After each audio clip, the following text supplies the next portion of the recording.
जनाब स्पीकर, मेरे दर्द इतने हैं कि हर दर्द को बयान करने के लिए 1 घंटा भी नाकाफ़ी है। बिस्मिल्लाहिर्रहमानिर्रहीम, अस्सलाम वालेकुम। मौलाना फजल रहमान के कल पार्लियामेंट से इंतहाई मुदल्लल और तारीख़ी खिताब का खात्मा इस जुमले से हुआ कि मेरे दर्द जनाब स्पीकर इतने दर्द है कि अगर मैं सिर्फ एक एक दर्द पर शुरू हो जाऊँ तो घंटों लगेंगे, लेकिन मेरे दर्द नहीं सहेंगे। मौलाना फजल रहमान ने कल जो खिताब किया, न सिर्फ अपोजिशन, न सिर्फ हुकूमत, बल्कि हुकूमत से बाहर जो इदारे हैं और जो हुकूमतों को हैंडल कर रहे हैं और जो हुकूमतों को बनाने और उनके गिराने के मनसूबे बना रहे हैं, उन सब पर उन्होंने बिजली गिरा दी। मौलाना फजल रहमान का ये खिताब जो तकरीबन 35-40 मिनट तक रहा, यहाँ पे मुख्तलिफ हिस्सों पर यहाँ पे कट लगे है, यहाँ पे सेंसरशिप लगे। जैसे ही मौलाना फजल रहमान को पार्लियामेंट में पुकारा गया कि आइए मौलाना साहब अब आपकी बारी है, तो पूरे पार्लियामेंट में एक सन्नाटा छा गया और पार्लियामेंट के कैमरे वो पार्लियामेंट के दीवारों की तरफ मोड़ गए और मौलाना फजल रहमान का चेहरा छुपाया गया और उनकी आवाज़ को सेंसर कर गई।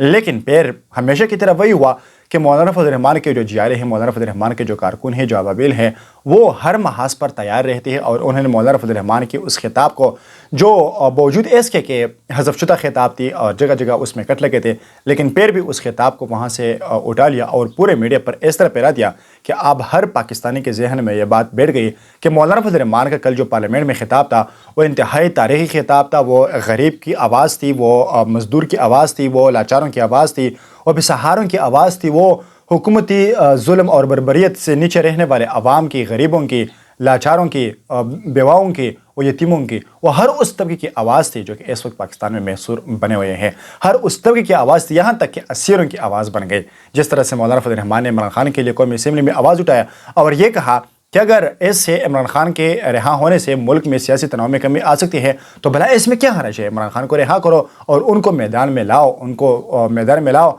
और वो कितना मुकाबला कर सकता हो, लेकिन उनको मैदान में खुला छोड़ दो। इसलिए मैं अभी उनकी मुखालिफत नहीं कर पा रहा क्योंकि उनके हाथ पांव बंधे हुए हैं और ये मेरा ज़मीर मुझे इजाज़त नहीं देता, मेरा सियासी करियर मेरा इजाज़त नहीं देता कि मैं इस हवाले से एक ऐसे बंदे के हवाले से गुफ्तगू करूँ जो कि उनके हाथ पांव इस वक्त बंधे हुए हैं। तो ये मौलाना फजल रहमान का वो खिताब था जो कि काफ़ी पजीराई मिली सोशल मीडिया पर। लेकिन मुझे जो सबसे बेहतर ऐसा लगा इस तकरीर का, मौलाना फजल रहमान की इस तकरीर में, वो मुझे ये लगा कि मौलाना फजल रहमान ने पूरी कौम को ये सच बता दी कि आपकी अफगानिस्तान के हवाले से जो पॉलिसी है, आप ये कह रहे हैं कि अफगानिस्तान ने हमारे खिलाफ पहला मुखालिफत में उभर दिया। हालांकि उनकी जो तरजीहात थी, उनका जो नज़रिया था उस वक्त की हुकूमत का, वो पाकिस्तान मुखालिफ था, वो हिंदुस्तान के तकसीम के मुखालिफ था। लेकिन फिर उसके बाद आप उनको तो सिर्फ इस एक लफ्ज़ का तोहना दे रहे हैं, लेकिन उसके बाद आपकी 65 पर जंग हुई, अफगानिस्तान ने आपको कहा कि आप मगरबी सरहदों से बिल्कुल फ्री हो जाइए, यहाँ पे आपको फ़ौज भेजने की ज़रूरत नहीं है, यहाँ पे हम हैं। फिर उसके बाद जब 71 में आपकी फ़ौज कश्मीर में पकड़ी गई तो वहाँ पे फिर एक बार फिर अफगानिस्तान ने पैगाम भेजा कि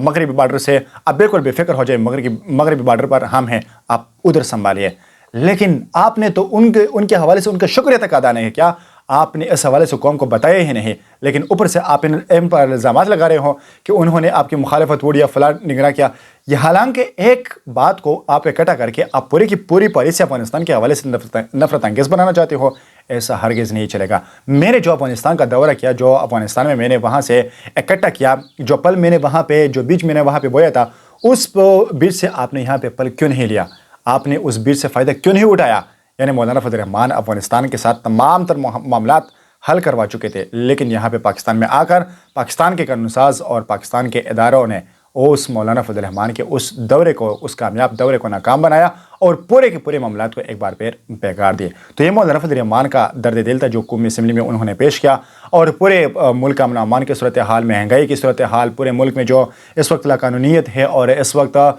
जो सबसे बड़ी बात कबाइली इलाकों में जो इस वक्त चल रही है कि पूरे हमारे कबाइली इलाकों में कहा जा रहे हैं कि आप यहाँ पे कमेटियाँ बनाएं, अमन कमेटियाँ, यानी हुकूमत अपनी जिम्मेदारी से